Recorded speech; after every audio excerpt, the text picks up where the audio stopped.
interracial marriage. With lots of information about Virginia Loving from how interracial marriage bans ended. Loving versus Virginia. Starting with Loving in Virginia, our story starts Central Point, Virginia, summer 1958. Mildred Jeter discovers she was pregnant. At that time, it was still illegal for interracial marriage in the state of Virginia. So the Lovings go to Washington, D.C., where interracial marriage is legal, and they tied the knot on June 2nd, 1956, and they returned home to live together. Shortly after, the local sheriff ordered a late-night raid of their home in the middle of the night, burst into the home and bedroom, trying to catch them doing so, which was illegal. They were actually sleeping and were woken to be arrested for violating Virginia's Racial Integrity Act. The Racial Integrity Act is a law passed in Virginia in 1924. The new law prohibited interracial marriage.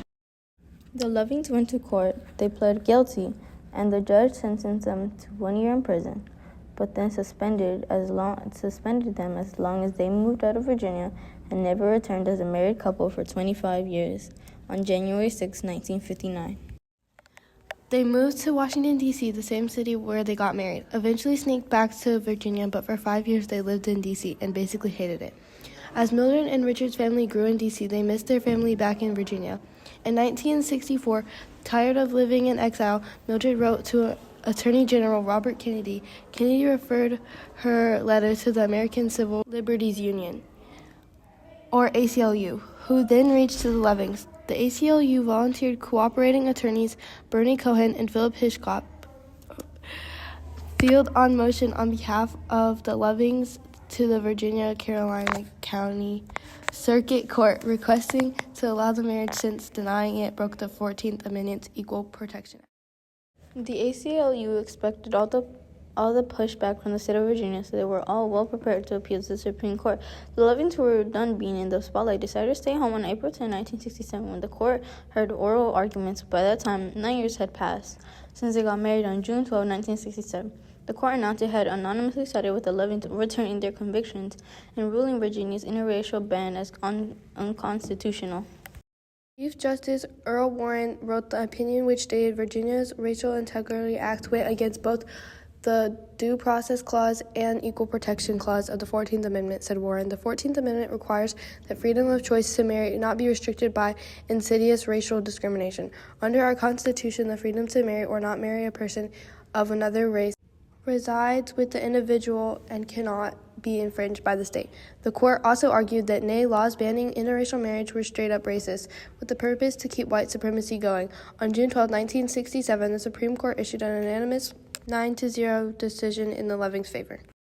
Despite the court's unanimous opinions in Loving versus Virginia, interracial marriage bans remained in the books in several states.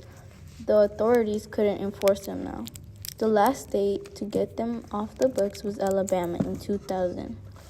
After Loving versus Virginia, the number of interracial marriages steadily increased across the United States. In 1963, 3% of new marriages in the country were interracial. By 2015, it was up to 17%. Loving versus Virginia also paved the way the legality of same-sex marriage several decades later. There were a lot of anonymous Supreme Court decisions in the 1950s and 1960s because of the original court decision with the Lovings. This graph shows info how interracial marriages steadily increased throughout the years. There are many interracial couples that have benefited from the Lovings court case.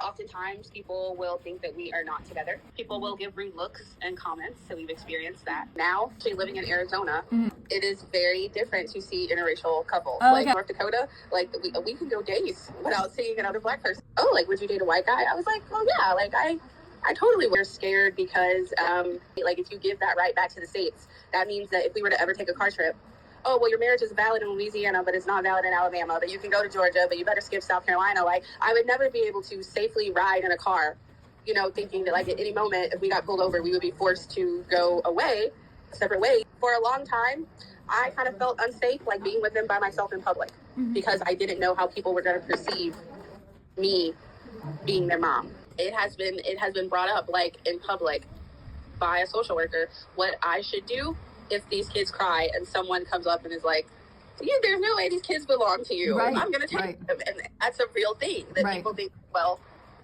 they don't match. And so like the things that happened to me is with my kids is actually like insane. Because someone could say, because you don't look like them. Right.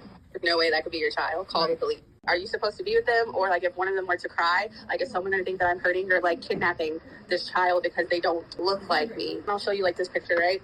This is a picture of us. And he's like, let them say what they want to say. Like, I don't care. I'm like, no, I want them to know. Like, I'm gonna repeat it. How trash they sound. Because they sound, like just mean. I'm like, are you serious? If you're going to be mean to me, be mean to me. Like, what you're not going to do is be mean to him because he doesn't bother anybody. Because then you're getting in not just the racial differences, but like you said, the different geography reason, I like to cook. So he'll be like, oh, I'm feeling homesick. And I'm like, okay, I'm going to make this.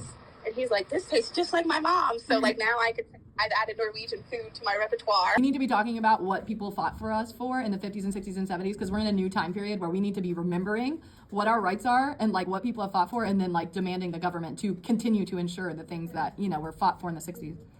And I'll say this, and I'm pretty sure Dr. Johnson would help you, just so you guys can understand. For so long, a lot of this is framed as civil rights, meaning that it's only a problem because the United States is not allowing it to happen to its citizens. Right.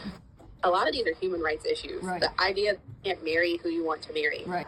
Is it sad that it's happening in the United States? It is very sad. Mm-hmm. But unfortunately, if someone that looks like me, if you go to Canada, they're fighting the same struggle. And so my thing is like making sure that we not only frame it in a civil rights context, but it's a human rights issue that at some point, if they overturn Love v. Virginia, the United States has said, well, we're deciding who you can and can't marry. Right. It's a civil rights issue. Right. At the bottom of it, when you are taking away people's right to education, right to support themselves, right to even just have a life and marry who they want to marry, you're denying them human rights. My husband is Caucasian white, and my parents are from the Philippines, so I'm Filipina. We've been married now for about to be 21 years this year. We were at a friend's house, and so this is the first time I felt judged. And we were at UGA, and we went to a friend's house for like a get-together to watch a game. And we got in there. This guy came into the party, and he said, I didn't know we allowed girls like her here. And he was looking right at me, and I was the only girl there who was not white. We ended up leaving early because it just was really uncomfortable. We're just like anybody else. Yeah. We love each other. We have children. We actually are in business together, so we work together.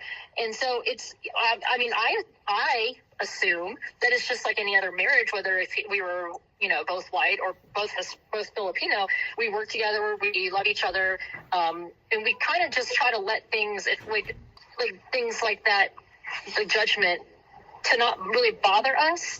There's a lot more pros than there are cons because, first off, we're human. So, it's great to learn from other cultures. My parents would speak, a different language at home than they would be outside of the home. And that was great because, as my kids have gotten older, we've taught them, my parents' language. And they know about family customs that other kids don't have. And that's kind of makes them unique. And, what makes you a really great person is your uniqueness and being different and learning from other people. My husband's, his great aunt, she was really, really, really, really old.